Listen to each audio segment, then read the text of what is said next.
Japan Part 166.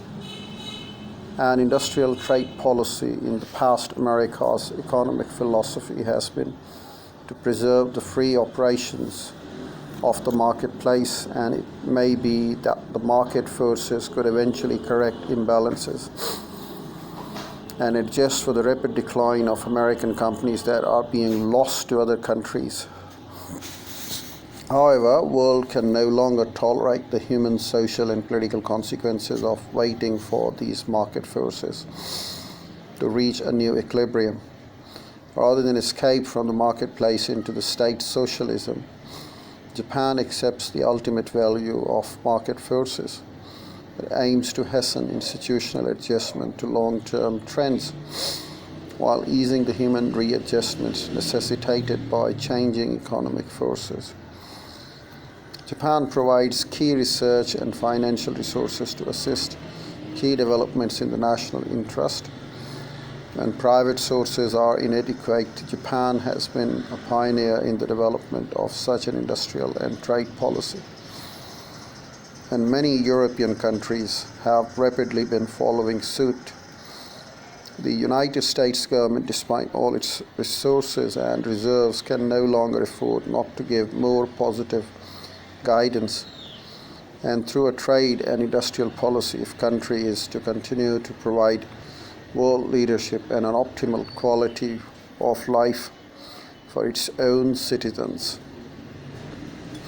We should make an effort to distinguish those industries in America that can be competitive on the world market and to support them through tax policy, monetary policy, antitrust policy, and administrative cooperation. We should make an effort to provide temporary cushions for those industries, such as textiles, that cannot remain competitive. We should not wait for legal action to show that the damage has been done to decline industries, but should guide them in reducing their capacity gradually, while personnel are being retrained and relocated. In our trade negotiations, instead of spending our political capital on the defense of small, dying industries, we should defend the large, strong industries that can be effective in the future. We should create enough awareness of these overall problems in business and labor circles and provide them with a steadier, more predictable government policy. We need an ongoing program supported by careful research on the role of the various American industries. In the future, we should be bolder in assisting third world countries to develop their own industry, working towards an international division of labor in the light of each nation's comparative advantages. We should reduce the number of regulations and regulatory agencies that operate independently of these overall goals. A small core of permanent high-level bureaucrats. The capacity to provide long-range direction to society requires the continuity of leadership at high levels, the leadership that has the power and responsibility to oversee specific areas of activity, whether they are in foreign policy, finance, energy, environment, transportation, or regional planning. Great issues require long time horizons and great continuity before the solutions are found.